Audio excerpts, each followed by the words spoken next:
Olá, eu sou a Roberta Cronca, professora na FAUSP, e estou aqui para falar um pouquinho com vocês sobre caminhabilidade, conforto ambiental e as nossas cidades. Como podemos atuar e que escala podemos trabalhar, como falar sobre esses assuntos, um assunto tão importante para as nossas cidades.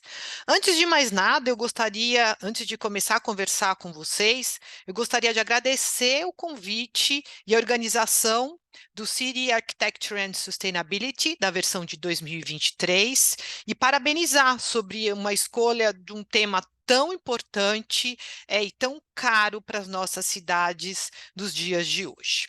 Então, vamos lá, eu vou começar a compartilhar aqui com vocês.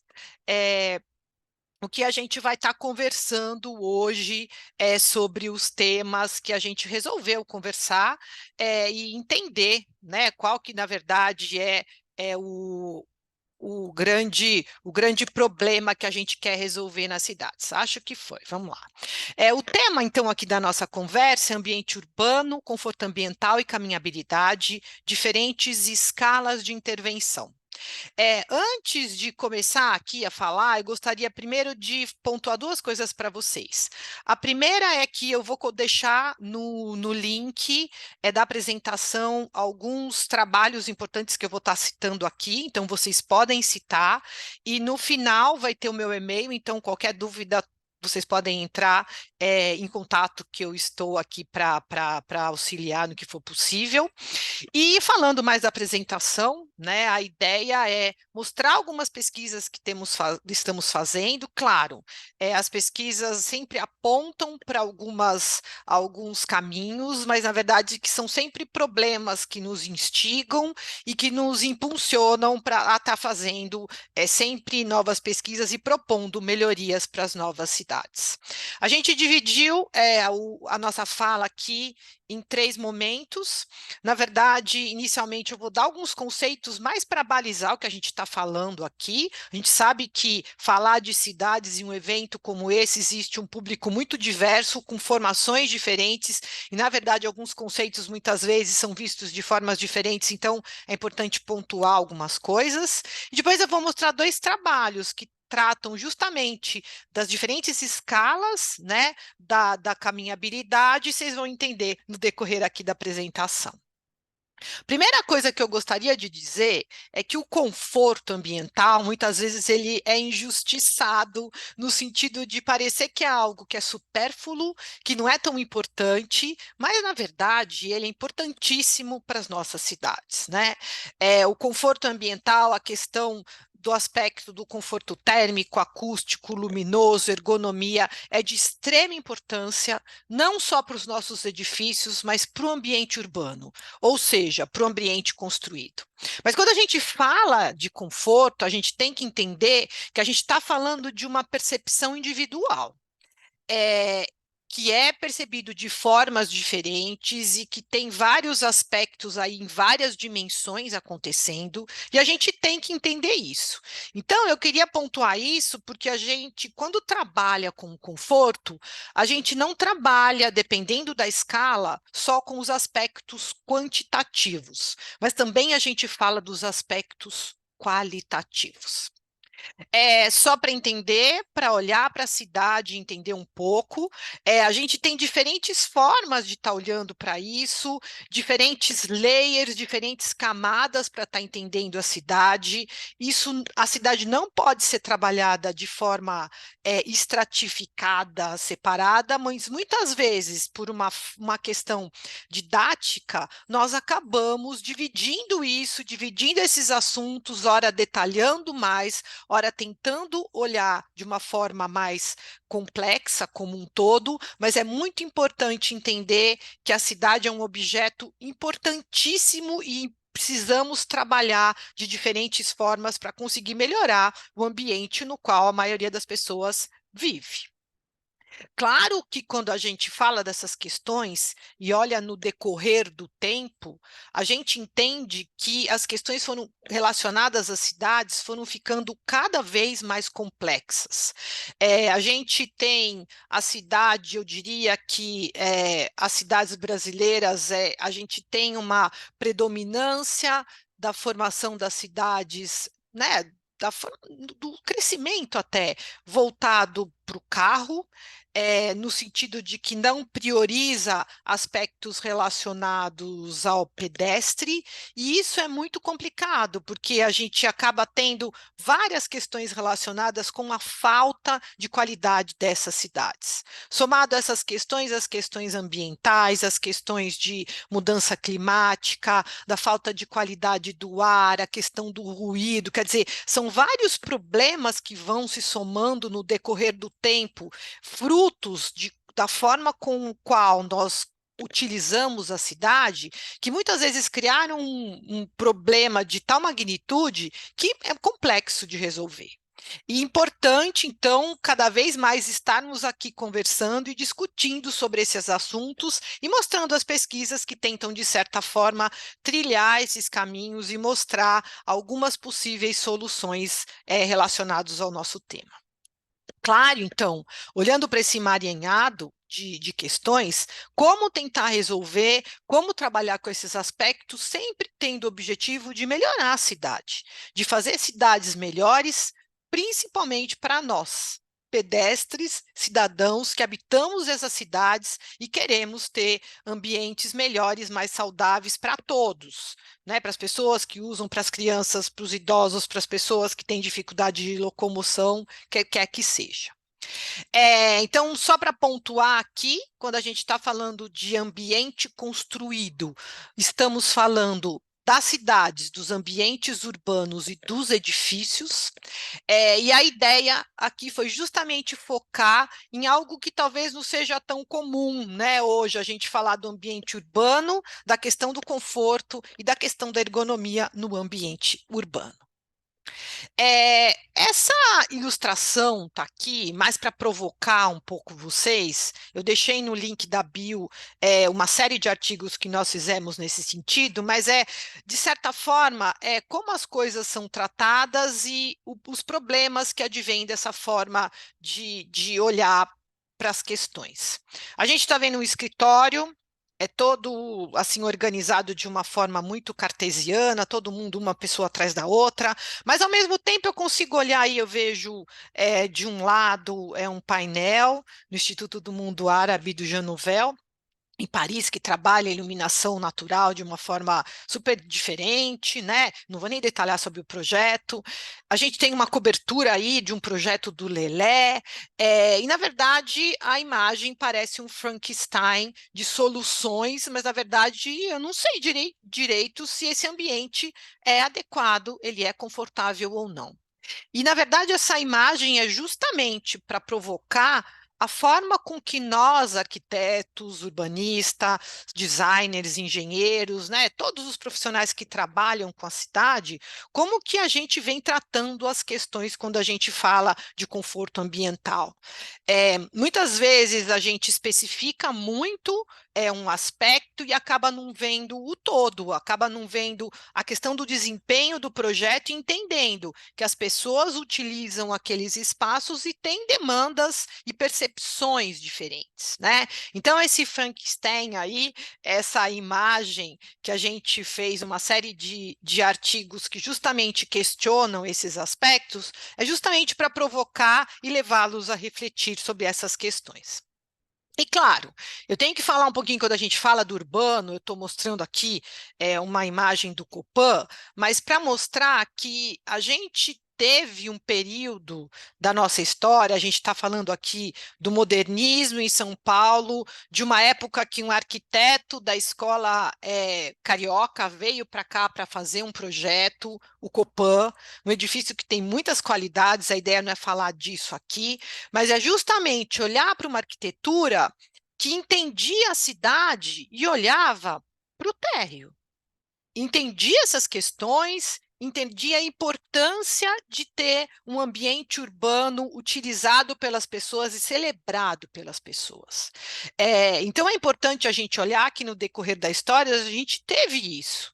E eu talvez vejo que a pandemia trouxe uma importante oportunidade de questionarmos essas decisões, né? Quando as pessoas voltaram a andar, a fazer coisas próximas às suas residências, sei lá, claro, por conta de uma conveniência, por uma circunstância imposta pelo problema que passamos, mas eu vejo que é importante termos lições positivas disso que acabou acontecendo e olharmos, né, para esse momento que a gente teve como algo importante e com lições para serem aprendidas.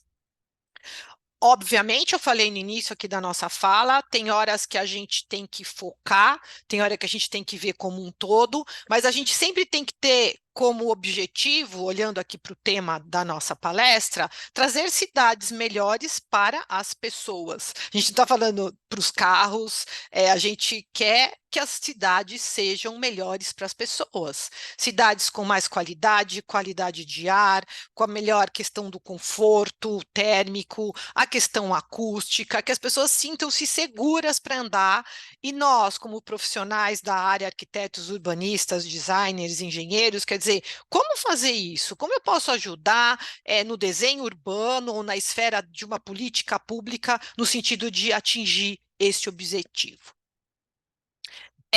Claro, o conforto ambiental tem muitas definições. Eu trouxe aqui algumas mais para provocar, né? Até porque não é bem essa o que a gente trabalha, né? Que são definições que falam que o conforto pode ser um estado da mente que expressa a satisfação com o ambiente térmico do entorno, ou que é quando eu estou satisfeita com a questão, eu consigo desempenhar aquela tarefa quando eu tenho a luz adequada, o som adequado, a quantidade de calor, a ventilação, sei lá, para determinada tarefa, mas não é isso que a gente entende só sobre o conforto ambiental. A gente fala dos aspectos ambientais, mas existem outras questões que são envolvidas, e é importante nós olharmos para isso, tá? Então, claro, aqui a gente pensou para vocês alguns livros que provocam um pouco esse novo olhar para o conforto. Eu diria que são livros que falam, né, o primeiro livro do conforto sobre a ótica da questão física, da questão ambiental, da questão cultural e da questão psicológica. Não é o número é importante, mas tem aspectos importantíssimos aí sendo trabalhados.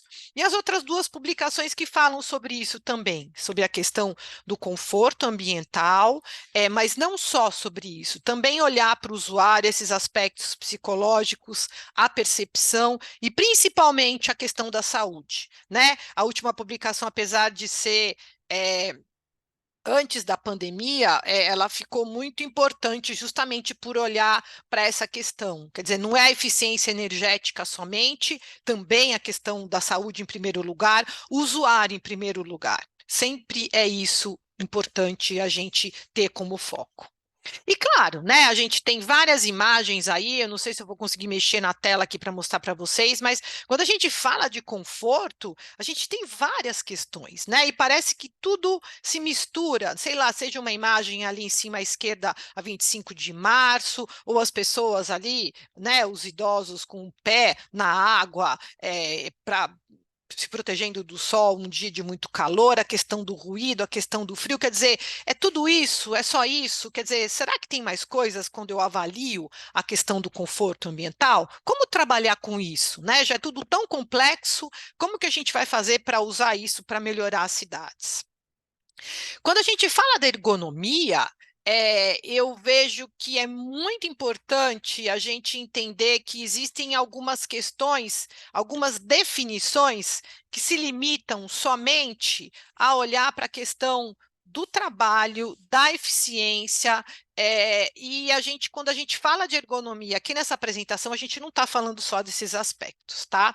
A gente fala de questões relacionadas com uma percepção individual, mas a gente entende que existem outras dimensões que não só a dimensão física, e a gente não entende só o trabalho. A gente entende a questão do edifício e do ambiente urbano e tudo que circunda a questão relacionada ao usuário, ao homem que está usando aquele espaço.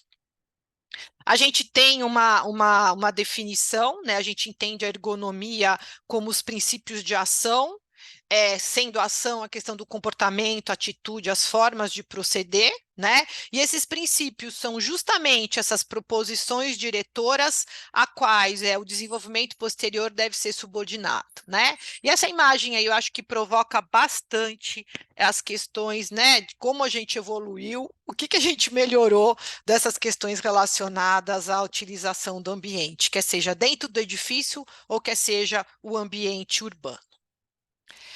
Aqui é uma definição que a gente usa, a gente acabou até fazendo uma publicação para balizar um pouco essas questões, né? E depois a gente vai colocar isso para vocês no link, mas que a gente entende, então, a ergonomia como o estudo das ações e influências mútuas entre o ser humano e o espaço através dessas interfaces, tá? Então, é importante entender que não é só uma questão de dimensão, a ergonomia é muito mais que isso. Fala de aspectos ambientais, aspectos culturais e aspectos psicológicos. E é um pouco isso aqui que a gente vai tentar mostrar para vocês o como a gente está percorrendo isso nos nossos estudos, tá? Claro, né? A gente tem questões importantíssimas relacionadas à antropometria, às questões dimensionais, mas até que ponto a gente trabalha essas questões para o bem-estar da pessoa, mas até que ponto eu estou melhorando a condição dela no trabalho ou até explorando demais a questão relacionada ao trabalho. Importante avaliar isso, né? Eu tenho milhões de coisas que eu posso fazer, que eu posso me espelhar quando eu falo de ergonomia, mas a grande questão seria para quê?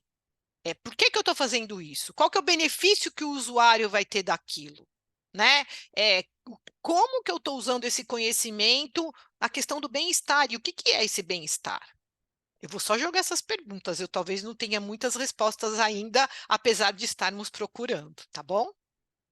Então vamos lá, claro, a gente fala, só para até provocar um pouco vocês também, a gente fala de ambiente de trabalho, mas qual que seria esses ambientes de trabalho hoje? Será ainda mais num pós-pandemia? Daria para falar que a gente tem um escritório? Aqui só uns exemplos, né? Pessoas trabalhando em cafés na rua, em áreas de hall de entrada né, de espaços, ambientes adaptáveis, a questão da luz natural. Quer dizer, esses ambientes pode ser tudo, né? O que que é? Né? O que que é isso? Então, quando a gente fala o trabalho, a gente, na verdade, entende na ergonomia, é qualquer ação que eu estou realizando naquele ambiente. E mesmo olhando só para a questão, entre aspas, do trabalho, a gente sabe que tem várias questões envolvidas aí. Tá? Então, é deixar um pouquinho isso aqui para vocês, para ficar essa dúvida, para vocês entenderem um pouco e para ficar esse questionamento, né? De não aceitar muito alguma definição, talvez, que limite, eu diria, aqui no campo da arquitetura, do urbanismo, do design, as questões que a gente precisa trabalhar e que são tema central, inclusive, aqui desse evento. Claro, a gente tem aqui, então, uma definição, né? Na verdade, a gente tem como objeto da ergonomia da arquitetura o comportamento, que é o conjunto de atitudes e reações humanas internamente coordenadas pelo cérebro e pela mente em respostas ao estímulo.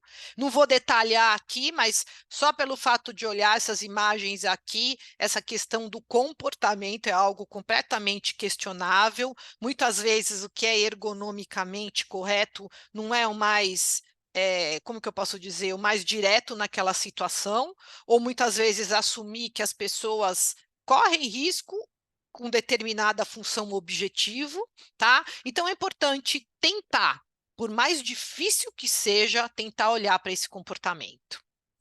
E claro, a gente trabalha, então, até para vocês entenderem um pouco o que a gente vai mostrar mais para frente, é com os fatores ergonômicos, né? Que seriam as questões psicológicas, socioculturais, ambientais e físicas, que estão atuando em determinado aspecto que está sendo avaliado, com o objetivo justamente de melhorar algumas questões relacionadas àquele ambiente. Então, vamos lá. Aqui eu não vou detalhar esse organograma, mas é mais para mostrar para vocês o que está envolvido quando a gente fala daqueles fatores que eu mencionei no slide anterior, né? A questão psicológica, a questão sociocultural, ambiental, a física, o que está envolvido quando a gente olha isso? E é óbvio, algumas questões eu posso talvez medir, algumas são quantificáveis, outras eu posso qualificar, mas algumas outras não. Mas elas fazem parte dessa análise e é importante entender que isso é importantíssimo de ser levado em conta, qualquer que seja a escala de projeto e de intervenção que tenhamos fazendo, tá? Eu gosto muito de mostrar essa ilustração, apesar dela ser antiga, do Herbert Girardet, que ela mostra justamente, ela questiona as questões relacionadas ao peso das decisões ambientais, né?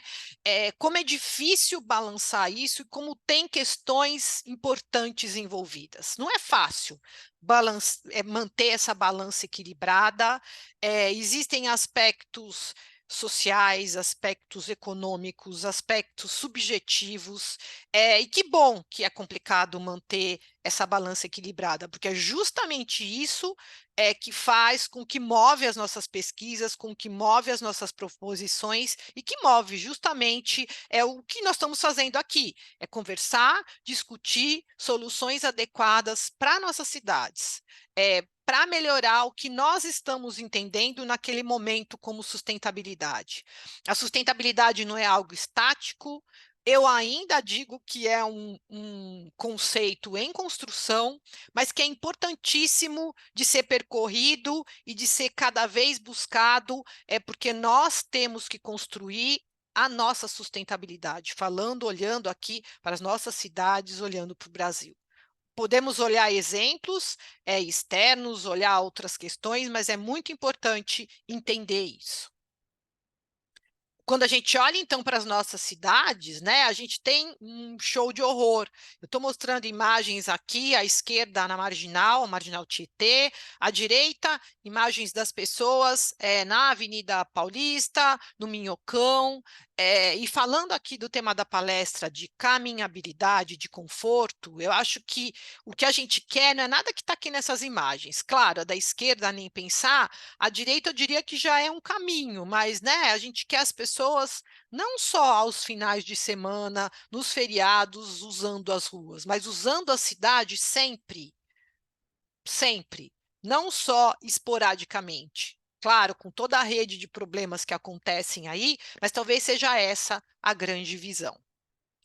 Claro, e quando a gente fala de caminhabilidade, existe também, como eu mencionei anteriormente, um conceito em construção. A gente tem vários livros, várias referências importantes falando sobre esse tema.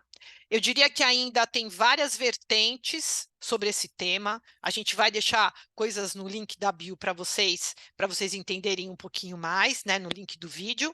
Mas a gente teve que adotar uma nas pesquisas que a gente vai mostrar aqui para vocês, tá? Aqui tem alguns livros importantes, algumas referências que mencionam essa questão da caminhabilidade, mas talvez o comum que a gente tenha nessas referências que foram pensadas aqui para vocês é justamente a questão de olhar para a cidade, para as pessoas, tendo a pessoa como foco central daquela cidade. Eu acho que talvez esteja aqui o grande ponto em comum entre essas referências aqui.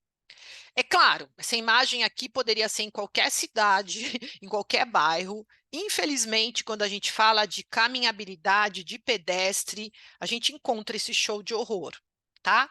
Poderia mostrar milhares de imagens, mas eu acho que isso reflete bem o estado da arte que a gente tem hoje nas cidades. Claro, Quando a gente soma isso, né, a questão do conforto, a questão do ruído, a questão térmica, a questão do dimensionamento, a questão da segurança, aí a questão é exponencial. Realmente é muito complicado olhar para essas questões, e a gente tem que encarar o problema de alguma forma. Né? Claro, a gente tem diferentes usos, diferentes questões para serem trabalhadas, mas o que a gente mostrou aqui é um começo, é uma tentativa, vocês vão ver, tá? É uma tentativa de tentar ficou bom, mas é meio isso mesmo. É uma forma de percorrer essas questões, de propor, de fazer proposições no sentido de melhorar essas questões relacionadas ao pedestre e à cidade. Aqui, uma imagem poderia ser, infelizmente, é uma imagem corriqueira na cidade de São Paulo. Claro que essas questões levaram, esses problemas levaram, né? Hoje a gente tem, em algumas, a maioria das estações, a proteção com vidro, mas é muito complicado a questão do transporte, a questão da mobilidade e como as pessoas como se encara isso hoje nas cidades. Aqui, então, alguns exemplos de problemas que eu já mencionei, né? Eu nem falei, nem tinha falado da questão da drenagem, a questão do trânsito, que já chegou em patamares absurdos na maioria das capitais, a questão da falta de estrutura para as pessoas caminharem, a questão da poluição, do ruído, e aí vai. Aqui alguns exemplos para a gente mostrar como a questão do conforto é algo intuitivo, o quando a gente, de certa forma, procura isso, o quanto a gente sabe que o conforto é importante, mas também a gente tem que questionar, né, o quanto que muitas vezes a gente se acostuma com o que não é tão confortável assim, o quanto a gente acha que um desconforto extremo que até prejudica a nossa saúde, muitas vezes ele acaba ficando normal.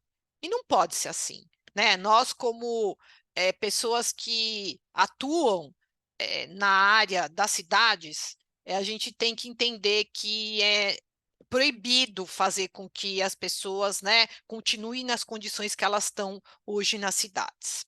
Bom?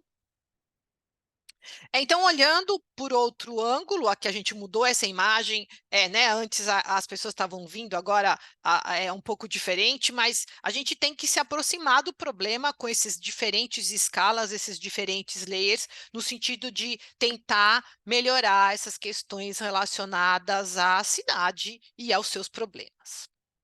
Então, o primeiro trabalho que eu vou mostrar, eu coloquei o link na descrição do vídeo para vocês, é uma proposta de um índice de caminhabilidade e conforto ambiental e a questão relacionada ao planejamento estratégico.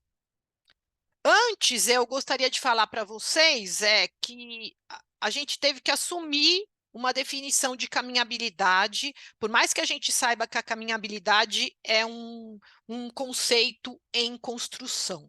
Então, o que foi adotado aqui é que a caminhabilidade é o grau em que o ambiente construído em determinado espaço de tempo suporta e incentiva o caminhar, com conforto e segurança, conectando pessoas com destinos variáveis dentro de um razoável espaço de tempo e esforço, oferecendo interesse visual ao longo da rede. E claro, aqui a gente tem o foco, né? Vocês vão entender que a gente vai trabalhar basicamente em duas escalas, né? A gente vai olhar para a questão do planejamento estratégico, olhando para a cidade e olhando para a escala do bairro. Então, aqui só para vocês entenderem, né, o que a gente está falando, a gente, quando fala na macroescala, a gente trabalha na questão da cidade, na macroescala, na mesoescala, o bairro, e na microescala eu estou indo no desenho urbano, nos fatores que influenciam ali aquele desenho, o que eu preciso mudar, o que está influenciando ali. E quanto mais eu detalho, né, esse quadro aqui é mais para vocês tentarem visualizar um pouquinho. Quando eu estou na macro escala, eu olho para a cidade e muitas vezes eu vou usar dados já pré-existentes, fáceis de serem utilizados, muitas vezes, né, de domínio público, e eu estou fazendo análises quantitativas. Quando eu uso a mesoescala, na verdade, eu tenho dados um pouco mais trabalhados e mais detalhados do que na macro. E muitas vezes eu estou trabalhando na escala de um bairro, e aí eu já posso ter análises quantitativas e qualitativas. A mesma coisa quando eu falo na microescala, eu estou trabalhando mesmo com desenho. O desenho urbano, eu estou entrando nesse pormenor, são dados muito mais trabalhados do que na mesoescala. Eu também trabalho com dados que já são previamente disponíveis, mas, claro, aí eu já vou trabalhá-los, ele estatisticamente, talvez até tenha questionários, observação, e também trabalho com o quantitativo e o qualitativo.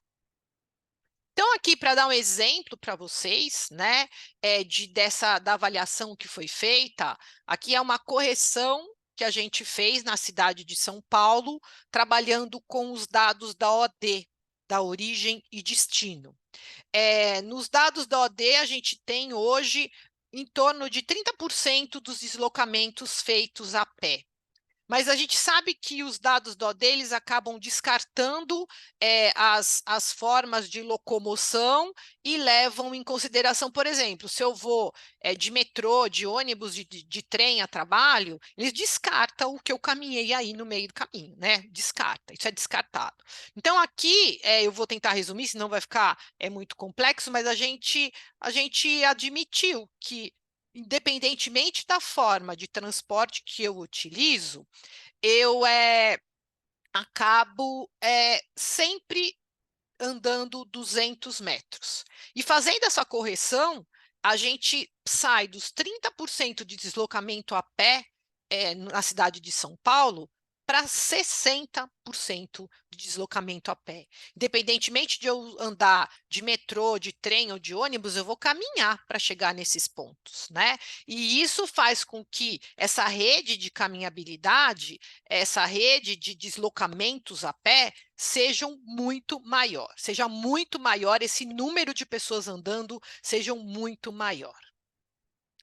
E, claro, aqui só para a gente mostrar que a gente tem a questão dos 5Ds, da densidade, do design, do destino, da distância e da diversidade, dos DOTs, né, do desenvolvimento orientado ao transporte sustentável. E, claro, quando a gente trabalha na macroescala, a gente optou aqui por usar a questão da densidade, da diversidade e da questão relacionada com a distância.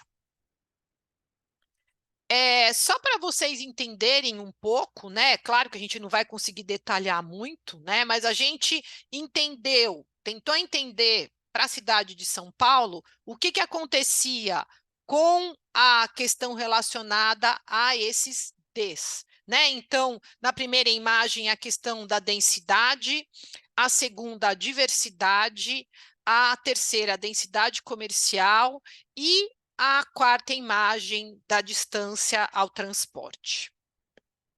E aqui, que eu acho que é uma imagem um pouco mais chocante, que é um pouco a essência do que a gente está tentando mostrar aqui, a gente mostra na primeira imagem, aonde a gente tem uma questão relacionada, né, com uma estrutura maior de caminhabilidade dentro daquela definição que a gente colocou, e na imagem da direita, aonde eu tenho o deslocamento das pessoas, ou seja, eu tenho muito mais estrutura para caminhabilidade nas áreas centrais e eu tenho muito mais pessoas andando nas áreas periféricas da cidade de São Paulo. Não é nenhuma surpresa, né? Mas é chocante a gente estar olhando esses dados aqui. E como que a gente fez, assim, como esse primeiro estudo com o trabalho, com a tese que está aí, da Paula Albala, que está o link para vocês, né? A gente dividiu as cidades na análise macro, da macroescala, em alta caminhabilidade, baixa caminhabilidade, altos deslocamentos e baixos deslocamentos. E foram escolhidos 4 quadrantes, né? O verde mais escuro, que é alta caminhabilidade e altos deslocamentos. O verde mais claro, que são alta caminhabilidade, baixo deslocamento, a região da Barra Funda, desculpa, eu esqueci de falar, a primeira é a região da República, Praça da República. O vermelho mais escuro é baixo deslocamento e baixa caminhabilidade, a Vila Anglo-Brasileira. Não, desculpa, é baixo deslocamento e baixa caminhabilidade. E na zona Jardim Presidente, que é essa cor meio begezinha, meio rosa clara, que é baixa caminhabilidade e alto deslocamento. Então, a ideia foi entender nesses quadrantes o que acontecia relacionado aos aspectos de conforto térmico, conforto acústico e conforto ergonômico. Eu não vou detalhar como esse índice foi construído, mas, na verdade, a gente trabalhou com o TCI, que é um índice conhecido, né, em vários países, foi adaptado para o nosso clima, e ele foi dividido em vários percentis para a gente ver o que é confortável ou não. Foram trabalhados dados disponíveis com simulação computacional, com SIG, Excel, a programação R, para a gente chegar nesse índice que compõe um índice maior, que a gente vai mostrar aqui. A questão também do conforto acústico é a mesma questão, a gente usou os dados de mobilidade existentes da CET de São Paulo, com o tipo de veículos, e a partir dele foram feitas simulações computacionais com o objetivo de ver qual que era o ruído naquelas regiões. E aqui o índice do conforto ergonômico, e que a gente justamente trabalha com uma série de critérios e indicadores com o objetivo de ver o que acontece ali naqueles locais. Acho que eu vou passar a próxima imagem, que é mais fácil para vocês entenderem. A gente tem aqui, isso daí vai ser mais fácil vocês verem na publicação, né? Mas a questão da segurança da via, a questão da segurança pública, a qualidade da rua, atratividade e diversidade e a mobilidade e acessibilidade.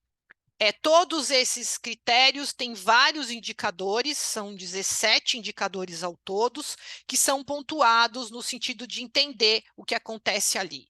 Desde da presença ou não de calçada, a continuidade da calçada, uso de luz natural artificial, número de inquéritos, a presença de árvore, a questão da educação, da presença de pontos de interesse, como escola, centro cultural, e a questão também da mobilidade e acessibilidade.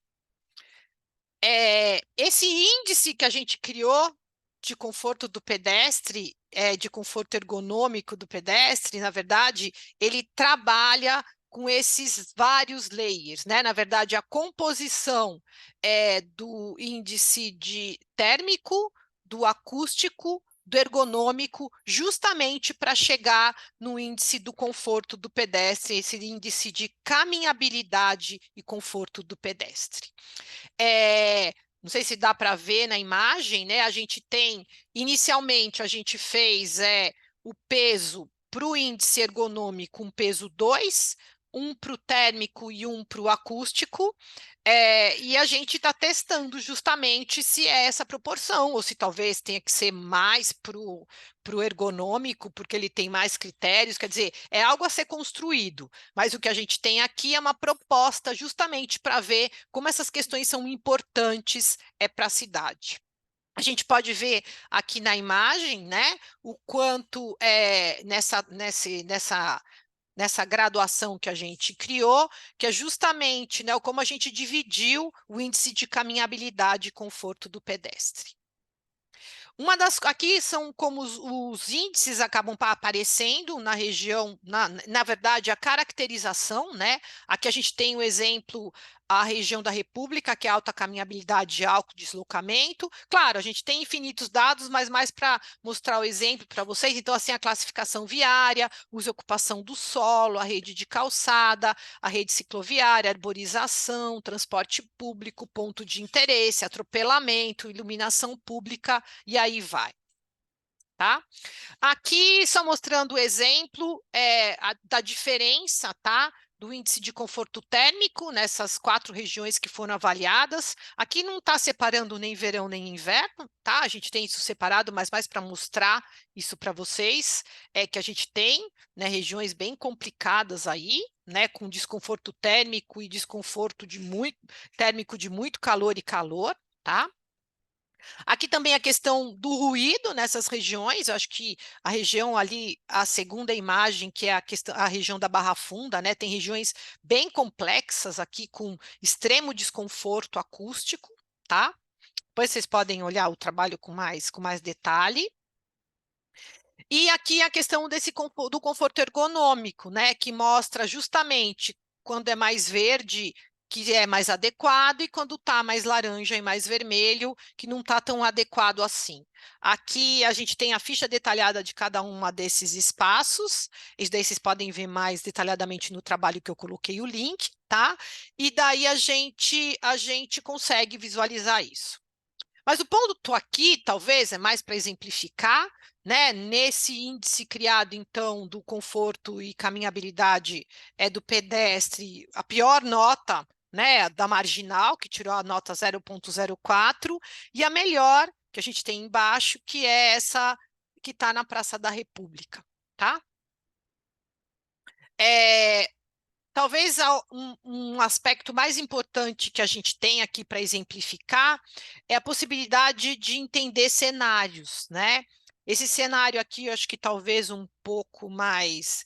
É um cenário de tendência, espero que não se confirme, mas é justamente a questão do aquecimento climático aqui na região Barra Funda, quer dizer, o que já está confortável, extremamente desconfortável para o pedestre, vai piorar, ou seja, as condições vão ficar muito críticas para o pedestre para utilizar essa área, para caminhar nessa área. Aqui um cenário, talvez um cenário mais desejável, no qual a gente imagina, por exemplo, alguma diminuição no ruído por conta de frotas elétricas na cidade de São Paulo, né? Então, assim, melhoraria a questão do ruído em algumas regiões, então daria para ver aqui na imagem da direita, a de cima e a de baixo o cenário, né? Quer dizer, você tem áreas melhores, justamente por isso, quer dizer, a ideia aqui é só mostrar a possibilidade de olhar a avaliação desses diferentes cenários, tá? E claro, né, como visão aqui para a gente tentar só detalhar um pouquinho antes de eu ir para outros aspectos para falar para vocês, né, olhar todos esses resultados aqui numa questão de um planejamento estratégico, né, de cidades mais caminháveis e mais confortáveis, com alguns eixos e até como eu poderia atingir esses eixos, não só para a questão, o eixo, a caminhabilidade e conforto do pedestre, mas o conforto e a saúde do pedestre, a questão do desenvolvimento integrado para a mobilidade ativa, a questão do caminhar e a questão do monitoramento e avaliação dessas rotas para pedestres. Tá? A ideia não é detalhar aqui, mas é como a gente mostrar como é possível fazer essa análise e trazer isso para uma escala maior, o quanto isso é importante. É claro, né? Aqui sempre, eu já falei isso na apresentação anterior, mas é a importância, né, de ter isso avaliado, de ter isso como política pública, e talvez, eu acho que eu vejo que o ponto positivo aqui, né, é conseguir monitorar, olhar para esses aspectos de uma forma com dados abertos e que possam efetivamente trazer benefícios para a cidade, no sentido de subsidiar políticas públicas. E um outro trabalho agora que eu vou mostrar para vocês, na mesma área, que trabalhou na microescala a questão da caminhabilidade com propostas de desenho urbano. Esse trabalho também está no link do vídeo. Foi trabalhada aqui a região da Barra Funda, e uma região próxima de Francisco Matarazzo, ali do lado, ao lado, que tem uma área de alta caminhabilidade e baixo deslocamento e uma área de alta caminhabilidade e alto deslocamento a pé. A ideia aqui foi identificar em diferentes tipologias de ruas quais eram os elementos que atraíam e os elementos que repeliam o pedestre. Então, aqui a gente trabalhou com essas 4 ruas, ruas que têm a classificação viária diferente, arteriais, locais, tá bom? No sentido de comparar, e realmente é diferente esses critérios de desenho quando a gente trabalha nessas diferentes escalas. Então, como que foi feito, né? Foram feitas observações no local, desenhos, então, o tamanho da calçada, o que existia ali, obstáculos, várias questões, tá? Mas, ao mesmo tempo, também foi observado o comportamento do pedestre, né? Se anda mais rápido, anda mais devagar, se tem mais mulheres, se tem mais idosos, se tem mais crianças, se as pessoas só estão passando ali rapidamente, ou se as pessoas realmente usufruem daquele espaço. Várias coisas foram observadas, vários critérios, e no sentido justamente de tentar identificar quais são esses elementos que atraem mais e repelem os pedestres. Eu não vou detalhar, né? A ideia aqui é só mostrar o que foi feito, tá? Deixa eu passar outra imagem, acho que dá para entender um pouco mais.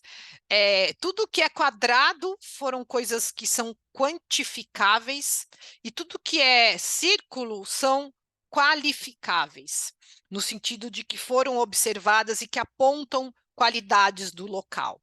Então, só como exemplo, né, nas vias arteriais, a gente notou que os aspectos as variáveis físicas, né, que mais atraem a questão das pessoas é a questão de uma travessia segura, a questão da largura da calçada e a questão do equipamento público. Aqui eu estou falando das arteriais, tá bom? Apenas como exemplo. Claro, isso acaba refletindo a presença de idosos, de crianças, de mulheres, a questão de gênero também, tá bom? Aqui um exemplo de uma caminhabilidade positiva, se é que dá para falar assim, né? Então, assim, a largura da calçada, uma fachada ativa, fachada permeável, a largura da calçada, a presença do verde, uma proteção para o pedestre andar, no sentido de não estar exposto a um tráfego mais intenso, numa velocidade maior na via, a permeabilidade visual, várias questões. E como alguns critérios de caminhabilidade, né? O que foi usado aí que dá para a gente falar para vocês, né? A questão da segurança viária, a qualidade da calçada, a questão da seguridade, o uso do solo, amenidades urbanas, atratividade e fruição, conservação e limpeza, estética, mobilidade urbana, conectividade e acessibilidade. E isso tudo, esses critérios que foram usados, né, também foram avaliados em conjunto com algumas outras variáveis físicas do local, né? Por exemplo, a calçada, a presença de equipamento público, o uso da quadra, o tipo do edifício, a questão da área verde, conforto ambiental, a proximidade do transporte público, tá bom? E aqui a gente tem, eu não vou detalhar isso, mas mais para vocês entenderem, né? O homem verde à esquerda, o que eu tenho de gentileza urbana, o que atrai no desenho, o pedestre, tendo numa via local, no material, numa coletora, e à direita, né? O que elementos são uma arrogância urbana, que na verdade repelem o pedestre, não atraem, não proporcionam uma vida urbana e uma qualidade para aquele usuário daquele local. E meio que encaminhando já para um final aqui, na verdade, só provocando um pouco vocês, mostrando essa imagem, que eu acho que é um pouco emblemática também, da importância de olharmos para a cidade, de trazermos os pedestres, né? É não só os finais de semana, como aqui no Minhocão, é muito bacana, é muito interessante em São Paulo, mas é no sentido de sempre termos a estrutura da cidade, a cidade feita para o pedestre. Essa tomada do pedestre, né, do pedestre na cidade novamente, não é no sentido só de fazer as pessoas andarem, é no sentido de resgatar a cidadania das pessoas entenderem que elas são as donas das cidades. É isso que vai melhorar e realmente vai trazer com que a gente tenha cidades melhores. A questão do uso do carro é muito complexo, a gente chegou já em níveis alarmantes, no sentido da questão da poluição, do trânsito, e é muito importante olhar para esse modal, que seria, vai, a questão da mobilidade ativa, a questão do pedestre. Realmente é muito importante. Não tem como não falar sobre a questão da pandemia, essa imagem emblemática, né, do Domino Park em Nova York, das pessoas isoladas, mas eu vejo com positividade o que aconteceu, porque, de certa forma, quando a gente olha para tudo isso, a gente vê que as pessoas começaram a andar mais, começaram a entender a importância dos espaços abertos, do convívio na cidade, de realmente vivenciar a cidade. Então, iniciativas importantíssimas aconteceram no sentido de tentar resgatar as cidades, não só no Brasil, na América Latina, mas também na Europa, nos Estados Unidos. Talvez para nós seja um momento justamente de resgatar essa urbanidade, que ficou num segundo, num terceiro, sei lá, num último plano, quando a gente olha, né, ou como as nossas cidades foram feitas voltadas para o automóvel. Então, é muito importante a gente olhar para isso. Aqui uma iniciativa singela, que eu achei que foi super importante, da Prefeitura de São Paulo, do centro aberto, né, de cadeiras que são colocadas ali, as pessoas às vezes só ficam sentadas ou assistindo alguma apresentação. Essa aí era do centro aberto que acontecia na região do metrô São Bento, mas é a importância das pessoas entenderem que esses espaços são para elas. Existe a questão complexa da questão da segurança, mas eu entendo que é justamente propondo e justamente usando as áreas, usando o ambiente urbano, que a gente vai melhorar essa questão da segurança. As pessoas se apropriando da cidade e do seu espaço é que realmente vai conseguir fazer uma cidade melhor para todos. Era um pouco isso que eu queria falar hoje aqui para vocês. Eu sei que várias pontas ficaram abertas, mas a ideia era justamente mostrar algumas pesquisas que ainda estão em curso, algumas questões que temos em aberto, questões que ainda sabemos que não temos a resposta, mas que entendemos que são importantes de serem percorridas e discutidas.